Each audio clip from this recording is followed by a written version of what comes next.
morning, everyone. Happy Monday. Hope we all had a fabulous final home and away football weekend in Australia.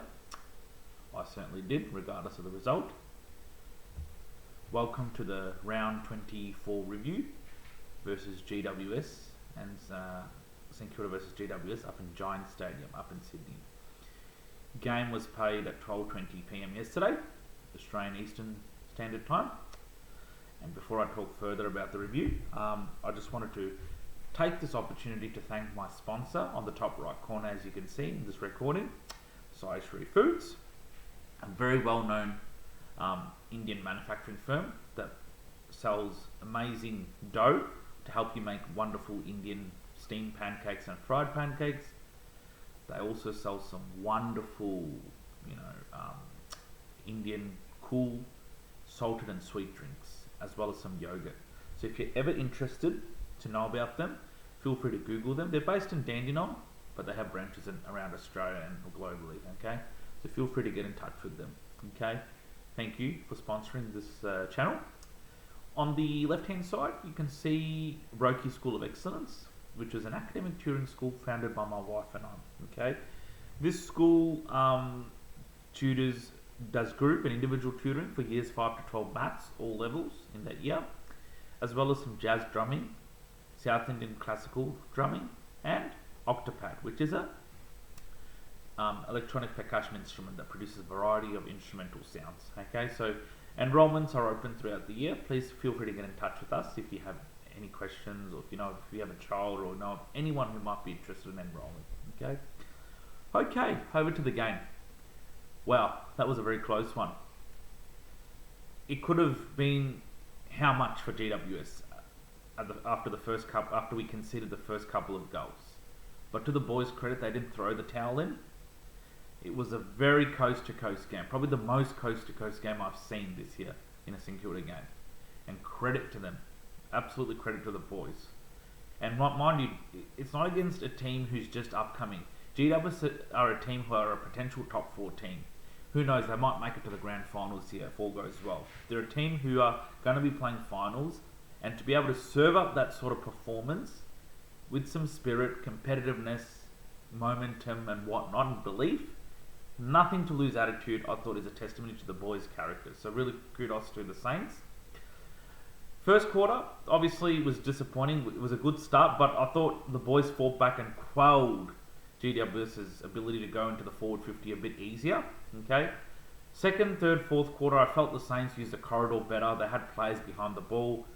But what was the key turning point is every time Saints kicked a goal, to either bring them within one goal or just narrowly lead, GWS are going to respond. And that's what they did. That was pretty much the story of the second to fourth quarter, to be very honest.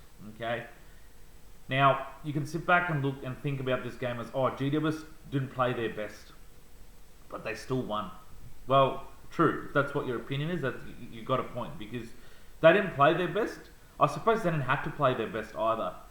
It was nowhere near the GWS we know, but one thing, there were crucial moments that really helped them win the game. Okay. Obviously, as I said earlier, every time we kept kicking a goal, GWS had an answer. That was one thing. That was pretty much the catalyst. The second thing is some of their star players just stood up. So you've got Sam Taylor, who took some good marks down back. Toby Green, didn't kick as many goals, but boy, when St Kilda were threatening to go forward in those dying seconds, he took probably a pack mark that saved them. Okay, he didn't have a great influence throughout the game, but he had a crucial last quarter. So those critical moments was what helped them get over the line. Interesting call about the dying seconds where Marshall was just pretty much taken out of the ruck contest, and I think there was a guy called Jones from GWS who dribbled the goal. Interesting look, but you'd sort of think that wouldn't be the reason why GWS won, because I think there was about a handful of seconds to go and they're up by 5 points, so it was in their end anyway. But I guess if it was a free to the Saints, it only meant that they would have probably lost by 5 points rather than 11. Nonetheless, the bottom line is GWS won it on critical moments. They didn't have to play their best, and yes, they didn't play their best, okay? But at the end of the day, guys, that's what good teams do. They just find a way to, win the game. They just find a way, okay? They did that, okay? They've shown that you don't have to play your best to win. But it's not just about that. it was a big week for the club last week, St Kilda. Big signatures of big players like Naz, Dougal Howard, Liam Stocker, and more re-signings and delistings to come now that the season's over.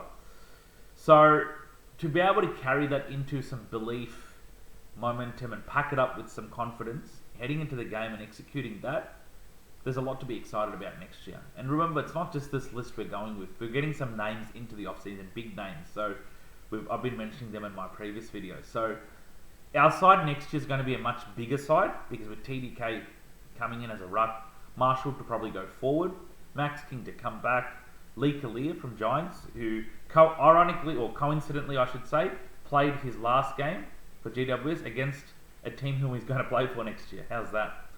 Then you got Liam O'Connell, Dougal Howard back next year.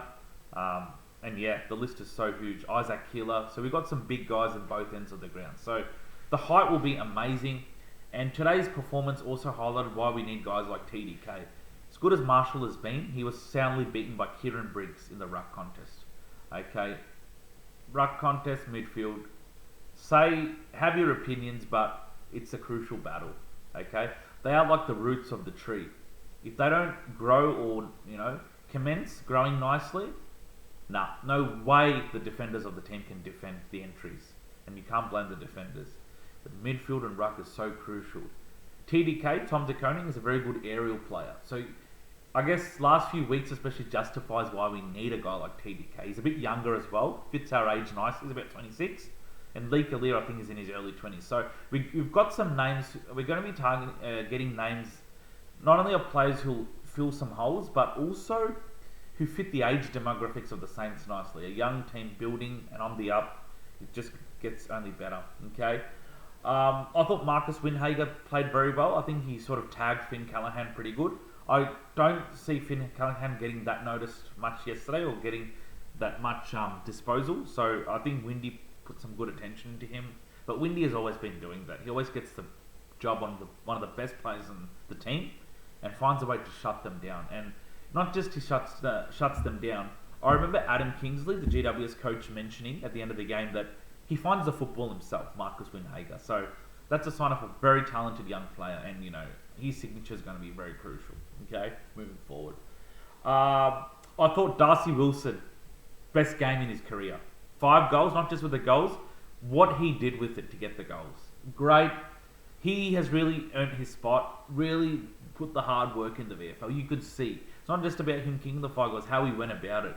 That one of the third quarter, he just grabbed it and just put it on the boot under pressure. Went through very well, not just scraping through, but went through the middle. Testimony to his hard work in the VFL. Great, another great upcoming player. So, 5 goals. Thought Cooper Sharman really cracked in well. Won some moments against Lee Kalia in the forward line for Cooper Sharman. I also thought Higgins did his part okay. Filippo was good. Kicked the first goal of the game. It was a beautiful kick and got us on the board. And Max Hall does what Max Hall does, doesn't he? Number 40 for the Saints. Wow.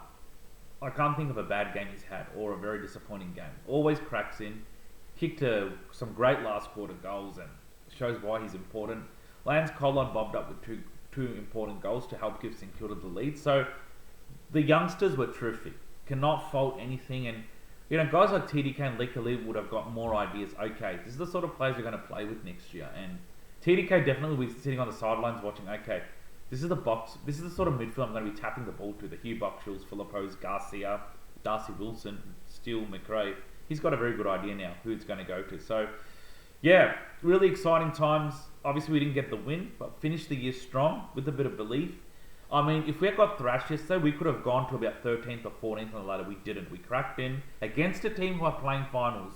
I think they've been in the 8 all year, GWS. So, it's no surprise they won. Remember, they're a team who want to go all the way. So to take it up to them, to sort of make it hard for them and make their spot in the finals or make them earn their spot in the finals in the hard way or in a very challenging way, I thought it's testimony to St Kilda. Okay?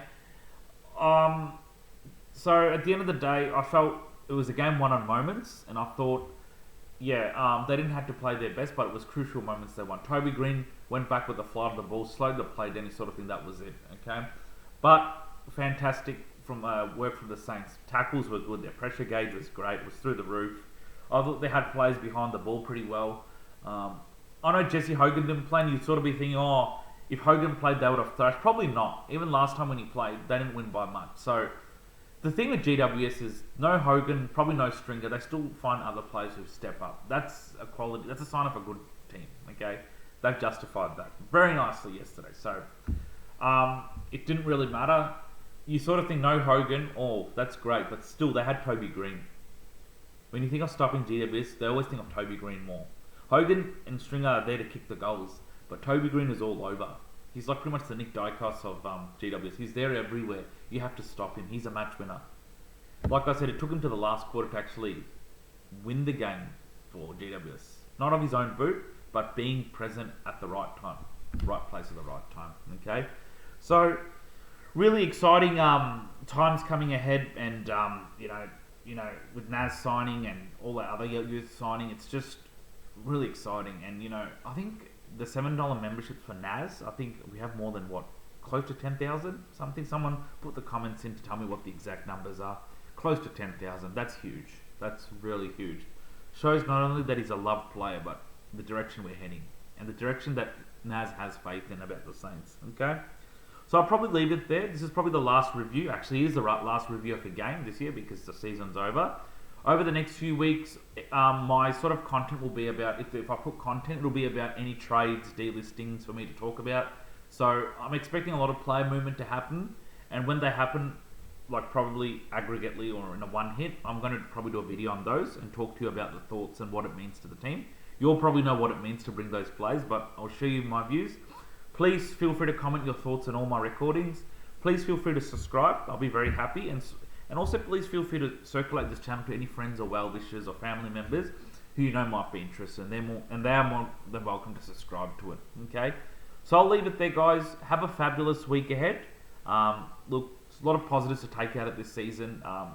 Given that St Kilda were close to being in the bottom four and after round 13, to sort of, build some momentum and try to win and try to earn some respect from the fans, I thought it's a testimony to their character. Okay, so all the best. Have a good week, and hoping to do another video after the player movement happens. So the trades, free agencies. Okay, take care, and as always, up the Saints. Thank you, guys. Bye bye.